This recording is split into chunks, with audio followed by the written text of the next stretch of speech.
अस्सलाम वालेकुम। मेरा नाम है जैगम और आप देख रहे हैं मेरा YouTube channel Zaigham FX insights. आज हम करने जा रहे हैं गोल्ड की डेली फोरकास्टिंग जो कि होगी 18 दिसंबर 2024 वेडनेसडे के लिए। तो आज की वीडियो में हम डिस्कस करेंगे कि अपकमिंग डे में मार्केट का हमारे पास एक मेजर ट्रेंड क्या रहने वाला है और फर्दर कौन कौन से जो है वो एरियाज़ होंगे जहां से हम बाइंग और सेलिंग करके एक हैंडसम अमाउंट ऑफ प्रॉफिट जो है वो मार्केट में से जनरेट कर सकते हैं। सो फर्स्ट ऑफ ऑल तो मार्केट की अगर तो हम बात करें तो मार्केट के अंदर हमारे पास प्राइस हमारे पास इसी जोन के अंदर स्टक है जहाँ से हम कल का दिन बाइंग को देख रहे थे। बट स्टिल अगर तो आप यहाँ पर देखें M5 के ऊपर, तो मैंने आज इसको यहाँ से सेल किया हुआ है और मार्केट का अगर तो मैं यहाँ पर एनालाइज करूँ तो हमारे पास बॉटम से ये बाइंग है, टॉप से सेलिंग है। तो मार्केट फर्स्ट ऑफ ऑल तो यहाँ पर एक रेंज के अंदर जो है वो फंसी हुई है। ठीक है, अब इसके अंदर फर्दर हम बाइंग और सेलिंग किस किस एरिया से कर सकते हैं और किस तरह से कर सकते हैं उसके ऊपर डिस्कशन करेंगे। बट फर्स्ट ऑफ ऑल आप लोगों को बताता चलूँ कि जो वीडियो अभी आज की होने जा रही है एक क्विक अपडेट एक होने जा रही है। ठीक है, बहुत ही एक शॉर्ट वीडियो होगी है, 3 से 4-5 मिनट की मैक्सिमम। तो इसको कंटिन्यू करते हैं। फर्स्ट ऑफ ऑल हम गोल्ड के अंदर जो सेलिंग है वो यहाँ से देख सकते हैं। ये जो एरिया है वो है 2649 से लेके 2651 का एरिया। ठीक है, अप्रॉक्सिमेट 20 पिप्स का आपका एरिया है। यहाँ से हम मार्केट के अंदर सेल को देख सकते हैं और ये एरिया हमारा जो है वो प्रॉपर ब्रेकआउट हो चुका है। तो फर्दर भी हमारे पास जो है वो प्राइजेस हमें सेल साइड जाते हुए नज़र आ सकती हैं। ठीक है, तो फर्स्ट ऑफ ऑल तो ये हमारा बाइंग का एरिया होल्ड है। जब तक ये वाला एरिया भी होल्ड है हम यहाँ से इस लिक्विडिटीज़ को मार्क करके रख लेते हैं और कुछ एरियाज़ मैं जो हूँ यहाँ पे मार्क कर देता हूँ, जैसे कि 2631 का एरिया। ठीक है, 31 का एरिया। अगर तो प्राइजेस हमारे पास यहाँ से ड्रॉप करती हैं और 31 तक आती हैं तो 31 से हमें जो है वो एक बाइंग का मूव मिल सकता है।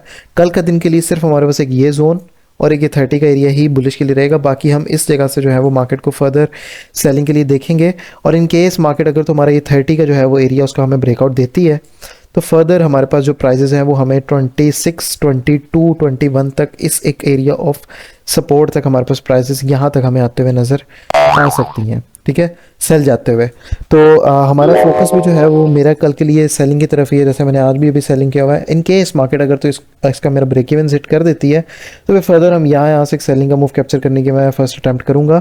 फर्दर प्रीवियस एनालिसिस के अंदर जो मैंने अपना यहाँ पर एक एरिया दिया था, दिस एरिया, ये वाला एरिया, तो मार्केट ने हमें अल्हम्दुलिल्लाह वहीं से ही सेलिंग का मूव दिया है। दोबारा से मार्केट ड्रॉप हुई है, इसी एरिया के अंदर से जो है वो कुछ बाइंग का मूव भी हमें मिल रहा है।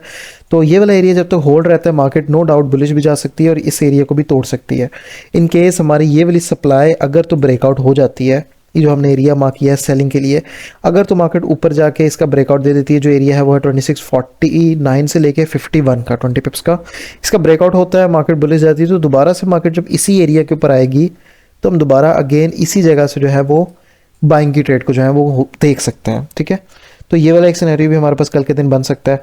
बाकी अगर तो मैं कल के दिन की न्यूज़ के ऊपर बात करूं तो हमारे पास कल का दिन न्यूज़ को देख लेते हैं कि कल के दिन क्या न्यूज़ आ रही है। मेरा ख्याल है कल के दिन हमारे पास कोई भी स्पेसिफिक न्यूज़ जो है वो नहीं आ रही। ठीक है, तो इसके ऊपर हम देखेंगे कि अगर कल के दिन कोई न्यूज़ आती भी है तो यहाँ पर असल में ये लोड नहीं हो रहा। एक सेकेंड देखते हैं, लोड हो गया। कल के दिन हमारे पास कोई स्पेसिफिक जो है वो मार्केट में न्यूज़ नहीं है। ठीक है, तो हम इसको ऐसे ही छोड़ते हैं। हमारे पास जो सेलिंग एरिया है हमारे पास वो ऊपर वाला एरिया है, ये वाला। ठीक है, और मार्केट स्लो है। कल के दिन से हमारे पास हॉलीडेज़ भी स्टार्ट हो रही हैं, क्रिसमस की हॉलीडेज़ भी आ रही हैं, तो मार्केट जो है वो इस मंथ अब एंड शुरू हो गया है, तो क्रिसमस की वजह से और ईयर क्लोजिंग की वजह से मार्केट जो है बिल्कुल ठंडी हो जाएगी, तो ज़्यादा कुछ ट्रेड करने का भी फ़ायदा नहीं है। एनीवेज सेलिंग हम एक यहाँ से देख सकते हैं 49 से 51 के एरिया से, फर्दर हम देख सकते हैं 54 के एरिया से, और उसके बाद हमारे पास जो एरिया है वो है 2657 से लेके 2660 का एरिया। ठीक है, इससे कितने एरिया के अंदर से जो है हम मार्केट को दोबारा सेल साइड की तरफ प्ले होता हुआ देख सकते हैं। ठीक है, ये हमारा एक सिनेरियो बन सकता है और इसके अंदर हमारे पास सिर्फ और सिर्फ एक एरिया रहेगा 2631 का एरिया। अगर तो मार्केट ने हमें इसका ब्रेकआउट दे दिया तो फर्दर हमारे पास प्राइसेस 2622 तक हमारे पास ड्रॉप होते हुए हमें नज़र आएंगी। इन केस अगर तो हमें ब्रेकआउट नहीं मिलता तो फिर हमारे पास यहाँ से प्राइसेस जो है वो बुलिश होंगी। ठीक है, और हमारे पास इन एरिया से फिर हम जो है वो फर्दर सेलिंग को देख सकते हैं। तो ये हमारी थी क्विक अपडेट आज की गोल्ड की मार्केट के ऊपर। बाकी अल्हम्दुलिल्लाह जिस तरह से हमारे एनालिसिस चल रहे हैं मार्केट उसी तरह से बिहेव कर रही है। फर्दर एनालिसिस के साथ हमारी वीडियोस के साथ कांटेक्ट में रहने के लिए आप चैनल को सब्सक्राइब करके रखिए, टिकटॉक के ऊपर फॉलो करके रखिए। बाकी इंशाल्लाह ताला अब मुलाकात होती है अपनी नेक्स्ट वीडियो में डेली फोरकास्ट के साथ। तब तक के लिए अपना ख्याल रखिए। अल्लाह हाफिज़।